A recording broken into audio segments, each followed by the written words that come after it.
Okay. Good morning, everybody. Good morning. Thank you for letting me share with you today. He's right. Mitsy is not my full name. It's Mitsuko, and it's like a 1950s post-World War II Japanese name. It's not common now. My dad, who's American, gave me that name, and I heard that it was in an attempt to win over the Japanese parents-in-law.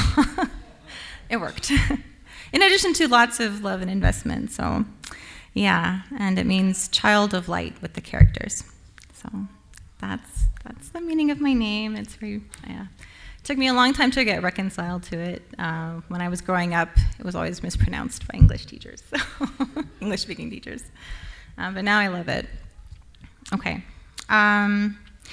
Yeah, so thank you so much, God and True Parents and Pastor Mike for asking me to come up here. And just as an opportunity to share with you. And today I wanted to talk to you about God's love and recognizing it in our daily life. This is something that, I've been thinking a lot about because I will get to why. But I did want to give a little bit of background. Like Christian, who gave the sermon last week, I was born into the Unification movement. My parents were matched and blessed in marriage and by our true parents, Reverend and Mrs. Moon, in 1975. And then I came along in 1981. I have one younger sister who lives in California with her family. I've been trying to convince them to move here because it's such an amazing community. And I'm very grateful to Pastors Mike and Adonia for their commitment to God and their investment into really growing this community. Personally, I was blessed in marriage in 2003 to that handsome guy behind Justino, Tomiyuki. That is his full name, Kuramoto. And we have 3 amazing kids who are in Sunday school right now. I hope. And so, growing up, I felt love from my parents and the people around me. I think I had a really, good childhood. We were pretty poor, but I didn't feel it. I'm just looking at pictures from the past. I, went to summer camps almost every year. I always looked forward to it, and I made lifelong friends there. And we studied divine principle. I didn't really understand it at that time, but I do think it was a good foundation.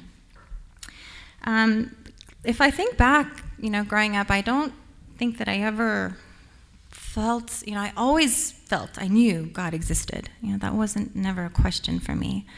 And I knew that I felt happy when I felt close to him, right? I felt the sense of peace, right? And I felt brave.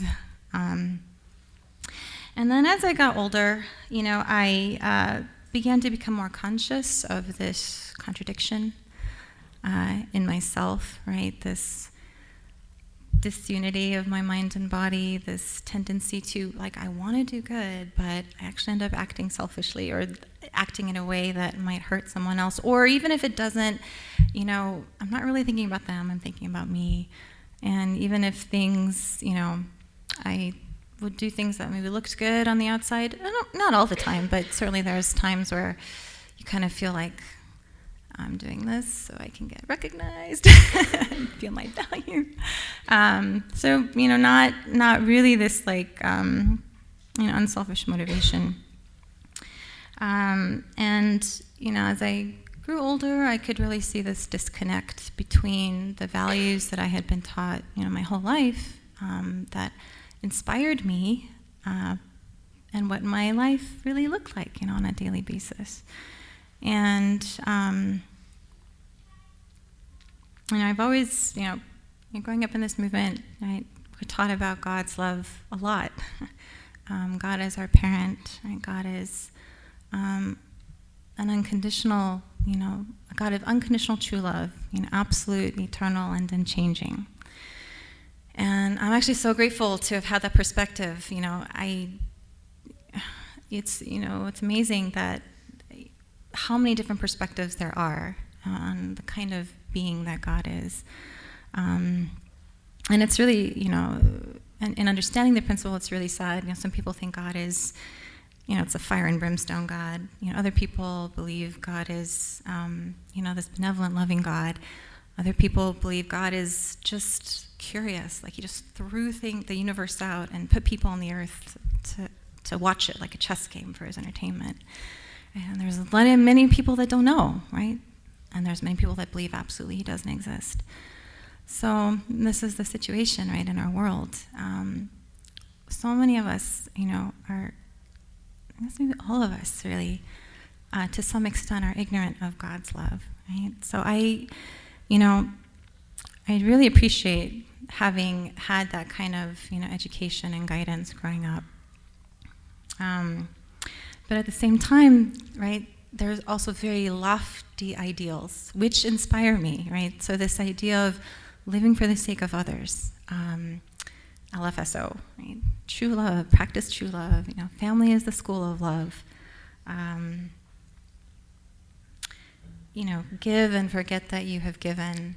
I really love, I think that's the T-shirt we're picking says something similar to that, right? But I felt inside of me, I really want to do these things, right? I want to practice true love. I want to live for the sake of others.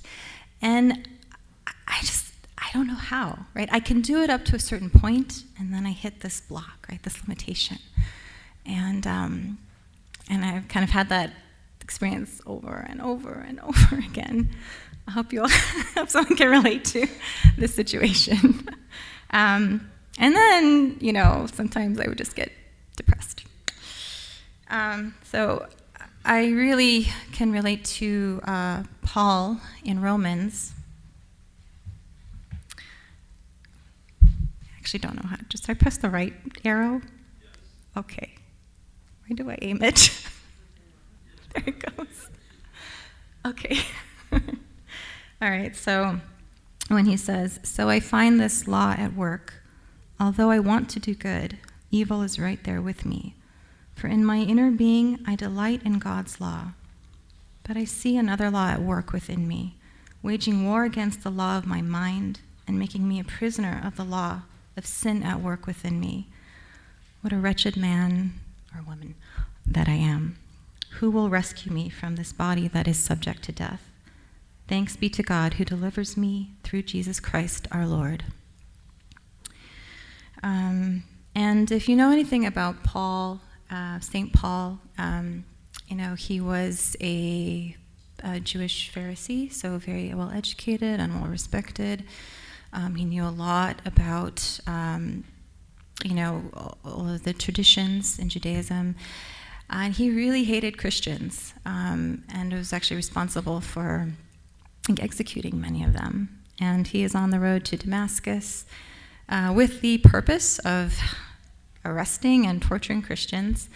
And he has this spiritual experience with Jesus. And after a period of 3 days, it's described this veil or scales lifts from his eyes, and he is completely overwhelmed with Jesus' love, right? And accepts Jesus into his heart, and then becomes, one of the most, fervent, he spread Jesus' teachings far and wide throughout the course of his life, and eventually, was martyred for his beliefs. So, when I read this, and this is in the Bible, this is also in Divine Principle, I'm like, man, St. Paul felt this way. What hope is there for me, right? Just looking at it from very much my perspective. And the reason that I wanted to talk about this was because I had an experience a couple of months ago. One of my kids was just lying on the couch. Head was down, the shoulders were slumped over. I could tell, they were not happy. So, I went and I sat down and I just said, what's the matter? And there was this sort of deep sigh, I feel sad. And I was like, okay, why are you sad? I want to try to understand what's making you sad. And then, he says, I don't know. I just don't know what I'm doing in my life. I don't know my purpose. And it just, like, when your kid says that, really, like, at that moment, it really hit me in my heart. I felt like, I know exactly how you feel. I have struggled with that so many times, and I kind of felt like, that's something I struggle with. I wish you didn't have to, right? I wish that I could really teach you, right, and show you God's love, that you didn't feel that way. But I feel that way so many times still. And like I said, I've studied Divine Principle, and had many great mentors. And so intellectually, this answer just kind of came to my mind, right? And I was like, I know why you feel that way. He's like, why? And I said, because of the fall, we lost our connection to God, and we became unable to see it. And, even though it's all around us, we don't realize that it's there. And I went on to talk about, like, midway position, and, how when we do good things, she's laughing. You do good things, you serve others, you'll feel closer to God because you're, resembling His nature more. And then, there's kind of this long pause. And he's like, I don't know. He's like, okay, I don't know. And there's another long pause. And he says, I think I need to play some more video games. And I'm like, okay, I feel you, man. It's only funny because, like, there's truth to it, right? Like, we've all felt that way. I mean, we feel that something, we feel down, or we feel sad, we feel something is off. But we're tired, or, we don't want to think about it too much. We want to do something that we enjoy to kind of mask it or make it go away, right? Even though it's temporary, right? So, in that moment, I really felt so inadequate, like, as a parent. I could see that my understanding of God and God's love is still very conceptual. And despite having had, many experiences with God, I felt so limited in my ability to really be able to share about God in a way that was real to them, in a way that they could, that would, like, connect with their heart, and to really show it in my own family, right? Because that's, right, we say family is the school of love, right? Actually practicing, God's love in my family. True love is really hard to practice by yourself, right?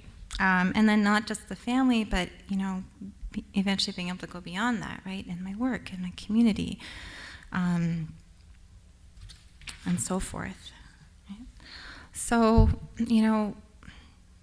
this is a rhetorical question, but, what does God's love look like? Just take a minute to really think about it. How have you seen God's love in your life? How do you feel it?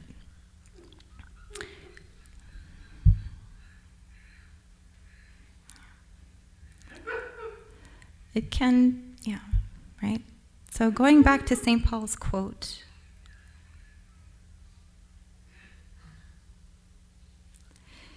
actually, I felt that many times during this, preparing for this. And I honestly feel completely inadequate to be up here talking to you about it. But again, I feel like also through the process, kind of learning more and understanding more about God's love. All right, so going back to St. Paul's quote, right? Am I still there? Yeah. Okay. I need glasses. All right, St. Paul at the end of his quote, he says, "Who will rescue me from this body that is subject to death? Thanks be to God who delivers me through Jesus Christ our Lord." So Paul was talking about spiritual death, right? Not physical death. He was still alive. And he was talking about this disconnection from God's heart and love. And then he says, "Thanks be to God who delivers me through Jesus Christ our Lord." So in Divine Principle, it states, this is the fall, page 76. "Due to the fall, human beings became ignorant of God and his heart. This ignorance has rendered the human will incapable of striving toward goals which are pleasing to God. As God has given spirit and truth, meaning internal knowledge and external knowledge, to fallen people according to the merit of the age and the providence of restoration, their heart, which yearns for the freedom of the original mind, has gradually been revived. In step with this progress, their heart toward God has also been restored, strengthening their zeal to live according to his will." When I read this, I absolutely see myself, right? My original mind and my heart are really longing to be connected to God and God's love. Right. True Father said, God's love is the wellspring of life, joy, and peace.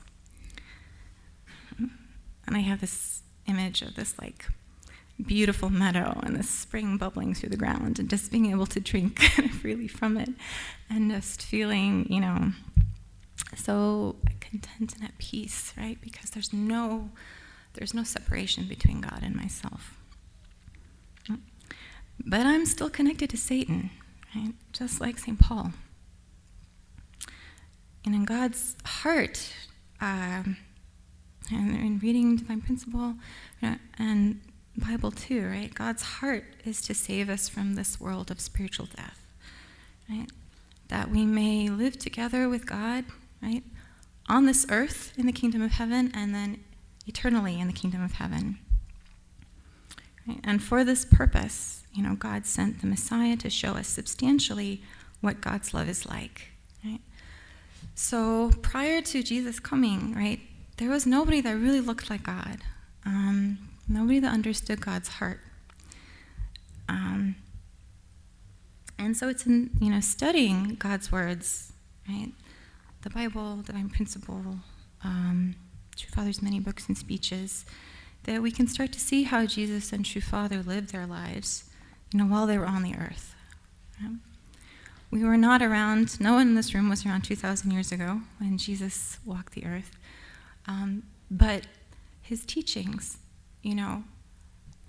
are as true today as they were back then. They still have the power to move people's hearts, right? And, we're also at the time, right, of the second coming, and we, I know I was alive when, when True Father was still around. I think everyone in this room, right? But, maybe growing up, because I grew up in the movement, I often took his words for granted. So I feel like I often would take what I understood at that moment, right? What was comfortable for me to take, what was inspiring. And then if I didn't, sometimes things just hit you, right? You just feel like that is God speaking to you, right? And you feel God's love around you. Like, thank you for giving me this answer, right? And then sometimes it makes no sense, right? You're like, oh, I don't understand that. And sometimes it just rubs you the wrong way. And you kind of just don't want to, I don't really want to go there. So I know that I've, kind of had this habit of taking what I like and leaving the rest. And if it were, I'd say with most things, that's fine. But this is not, based on some humanistic understanding, right? This is really God's heart, God's love, and God's standard, right? God's standard of goodness, which we lost. We lost this absolute standard of goodness at the fall. And things have become relative, right? How we live our lives is very, relative to where I'm at and my environment and things like that. But without knowing what is God's standard of goodness, God's standard of love, we don't know how to actually get there. So, yeah, I was really kind of reflecting on this point, just in my own life, and feeling if I'm just taking what I like and leaving the rest, I'm really creating this sort of convenient faith based on my standard, right? Which I can see through my life. I'm very limited. My husband will tell you that he'll confirm that if you ask him. So will my kids. I have so many things I have to work on still. But they're very, anyways. Yeah, I'm very grateful to them. There is literal blood, sweat, and tears, right, in these words. And behind that, right, there's, even if we don't see it, there's thousands and thousands of years of God's love and investment, right, into us. And, I'm kind of paraphrasing it here. Like Jesus said that there are many things I want to share with you, right? But you're not ready yet. Dr. Hendrick, it's kind of like that, right? He's knows the Bible really well. So, right, but part of our responsibility, God is, God and historical figures in the past, Jesus, true father, true parents, they have created, done 95% of the work, and our 5%, our responsibility is to be humble and to have a heart to seek for the answers. Maybe I don't agree with this, I don't understand this. Why, Jesus, did you say that? Why, God? Why, Father, did you say that? What are you trying to show me here? So this heart of seeking, right? One thing that I have struggled with is really being able to view myself from God's perspective, and consequently, I have a hard time to see others, right, from God's perspective. And so recently I've been asking God, how do you see me? And, of course people say, actually, I even like the words of the song that you guys sang earlier. God's running after me, God's love is running after me. Yeah, that really touched my heart. That is how God is looking at us, right? But somehow there's this block, and I just couldn't. I couldn't really believe it or feel it. So, I find it hard to pray kind of in the traditional sense. I feel like my mind gets flooded with these sort of random thoughts. But there's questions that I want answers to. And this was one of them. God, how do you see me? And I just keep it in my heart, and I will just sort of talk, sometimes in my head, and sometimes it's out loud in a quiet place, like the car, the bathroom. And anyways, I didn't get an answer right away, but eventually the answer that came was absolute faith, absolute love, and absolute obedience. And I've heard these terms before, but I didn't really understand them. So I did have some quotes that I wanted to share from the Chansangyang. God created with absolute faith, absolute love, and absolute obedience, and aspired towards the ideal unified world of absolute love. God himself practiced all these: absolute faith, absolute love, and absolute obedience. Thus, we should also inevitably practice them in order to earn the right to be partners with God. Absolute obedience means not having a sense of self. even God is no exception to this. And love goes wherever there is absolute faith. In the parent-child relationship, there should be absolute faith, love, and obedience. So, when I was kind of seeking, like, what does this really mean, right? What is absolute faith? Now, I think maybe for really the first time in my life, I feel like I understand it. And when I think about it, it really touches my heart, and it gives me courage, to overcome my own doubt and my own shortcomings. So when we study about providential history, and you see there have been so many times where, we couldn't fulfill, right, human beings, we couldn't fulfill our portion of responsibility. And then if we look at the world around us, there's, so much self-centeredness and hatred and hurt and suffering that we've inflicted on each other. And yet, right? And yet, God believes with this almost childlike, pure heart, right, that we will come back to him every time. Right? Every time, we make a mistake or we feel like we failed, for God, it's like, I believe in you.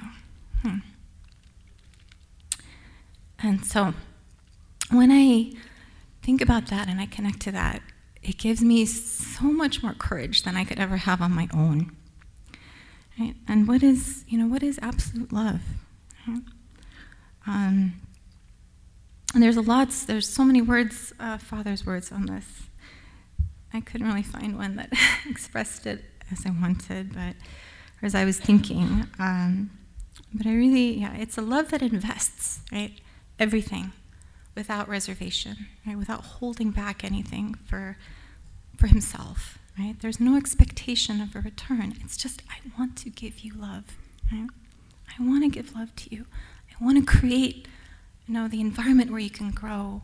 I want you to feel joy, right?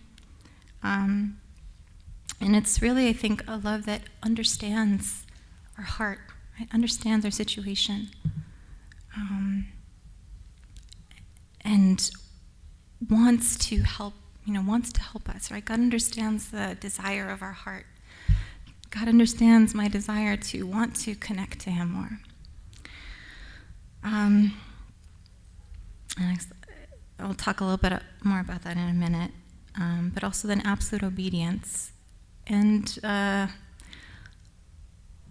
definitely struggled with that one a little bit, right? And I once heard someone say that this is God's obedience to the principle. And I didn't really understand it at that time either. Right? But in thinking about it, these past few weeks, God created based on this heart of true love, right? Investing all of himself, right? With no expectation of return. There is no sense of self there, right? It says, absolute obedience means not having a sense of self. Even God is no exception to this.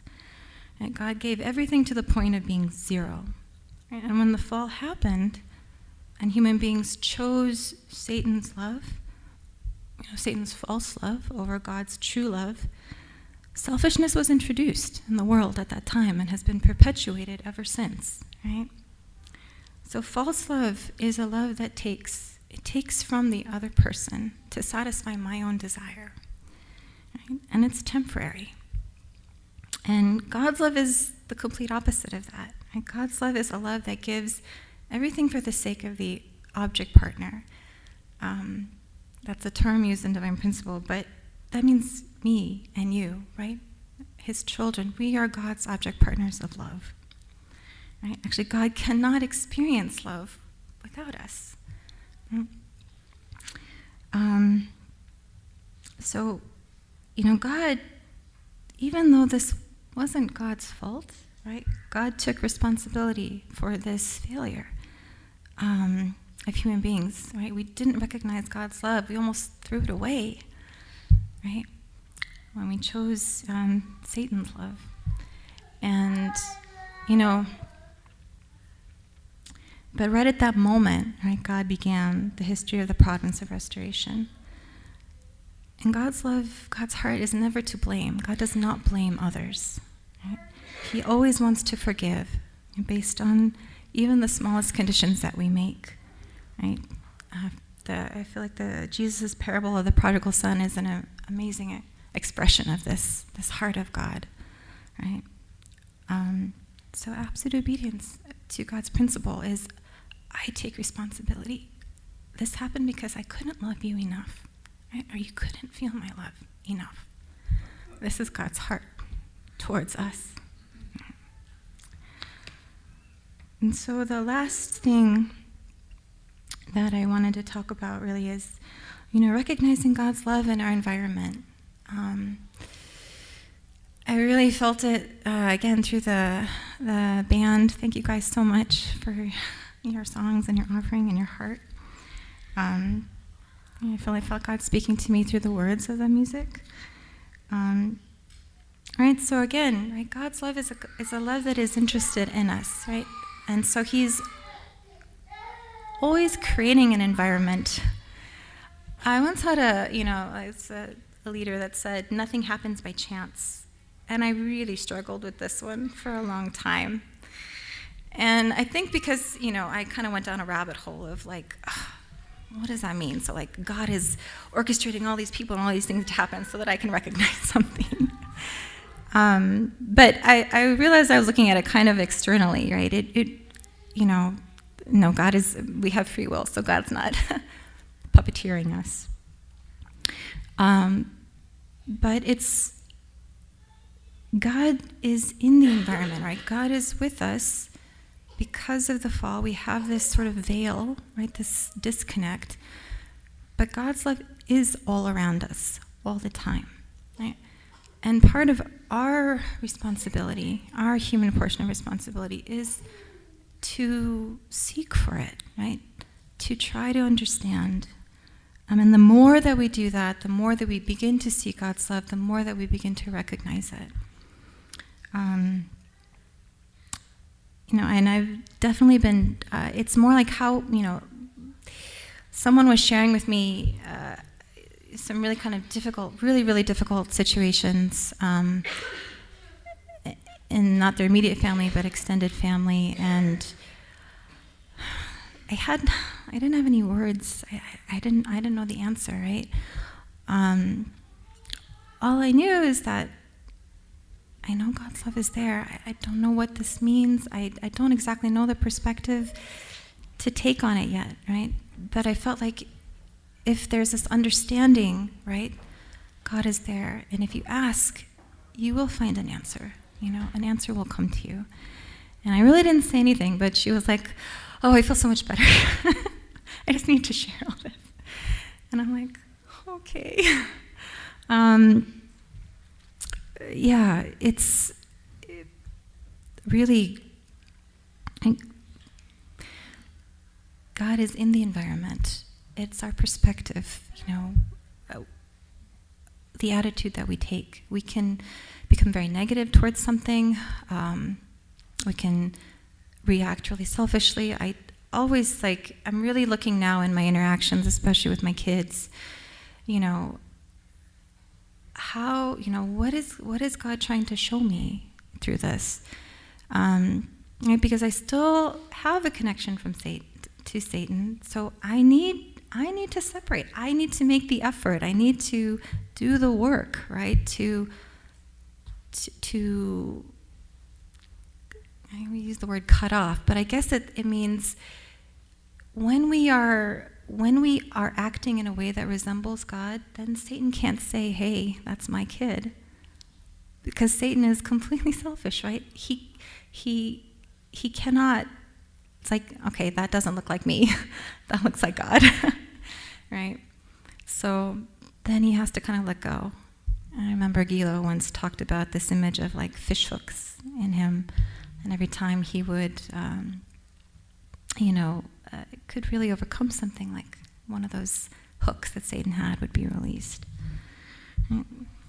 So, yeah, definitely seeing that in the environment with my kids, seeing many things that God is trying to show me and teach me and give me that opportunity to separate from Satan with.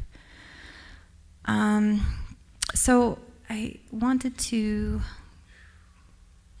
wrap it up and, just some sort of action items or things that we can do, right, to increase our ability to see, to recognize God's love around us. And the first one is, study God's words, not in form, but in heart. I feel like, we have this tradition of Hundoke and reading. I always kind of struggled with it. But I think it's because I was doing the form. I was just like there reading, but my heart wasn't really wanting to understand, right? Or I wasn't really seeking, so I didn't gain so much from it, right? But God's words are God's love, right? We can understand the nature of God's heart, God's heartbreak, God's determination, God's will. When we read and really, that can move us. And then I put practice Jeongsung. I probably spelled it wrong. But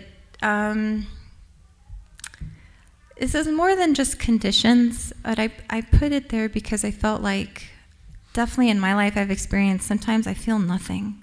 I've just felt nothing. Like I want this, but I do not know where to start. Right? So sometimes I'm making a condition. Sometimes they're physical, sometimes they're spiritual, sometimes it's both. Right? And, with this heart, and being very honest with God, I don't feel this now. I don't feel connected, but I want to. Right? So sometimes that can help us kind of get over that difficult point. And then again, as you continue, more inspiration comes. And then be a seeker. Ask questions. Ask God lots of questions. Ask the pastor's questions, Dr. Hinter questions. Or, someone that you really trust. Ask questions, right? God is there. God understands your heart. You will find an answer. Maybe it will be through something you read. Maybe it will be through the words of a song. Maybe it will, just be an answer that you receive. Right? But if you are seeking, you will find answers, right? Jesus said, seek and you shall find. Right? And then be willing to be uncomfortable. This is the practice part, right? Growth doesn't occur when we are comfortable, right? Because we don't need God. It occurs when we are putting ourselves in a position where we're not so comfortable, when we're really being challenged to love our child or to love our spouse, or, do something that, you don't think you can do, right? Being in a position of some kind of responsibility, whatever that might be, right? But do it, if you just do something and invest a lot, but there's no growth, it can become resentment, right? I've definitely experienced that in my life. So seek what God is trying to show you. Seek for God's love while you are practicing being uncomfortable, right? While you're trying to practice it. And then reflect, right? Take time to think about it. Take time to think, to pray, to ask, Sometimes things happen and it hits you immediately, and sometimes you don't know, why did that happen? But I know that it's important, right? So take the time to think, to reflect, to ask God. And that is, I want to leave you with one final quote. What is the most holy thing in this world? It is true love. True love begins from God. I hope you can find something that you can take with you for this week. And please join me in prayer. Dearest, most loving Heavenly Father, Heavenly Parent, thank you Thank you for loving us, for believing in us, even if we have, failed many times before. Thank you for never giving up hope, for going the incredibly difficult path of the providence of restoration, being able to send 2 sons that truly resembled your heart. And both had to go a very difficult path so that we could walk an easier one. Father, there's so much love all around us, all the time. And if we can, even with the smallest condition, right, this desire that we have inside of us to connect to you, you want to help us, right? You want us to really be able to experience your true love, true joy, true happiness. This is your heart for every single human being on this earth. And so I pray that we can really recognize in our own life the steps we need to make. It's different for every person. How we experience and receive love may be different for every person. But you know that already. And I pray that we can really put that trust in you, Heavenly Parent, and that eventually we can get to the point where we are returning that love to you, where we feel your heart so much that our only desire is that we want to bring you joy. We want to be able to love the people that still can't feel you. We want to heal this world together with you. Thank you so much for this opportunity and this day, and I pray you can be with everyone throughout this week. I report this in all of our names in the name of Tomi and Mitsy Kuramoto of a Blessed Central Family, Aju.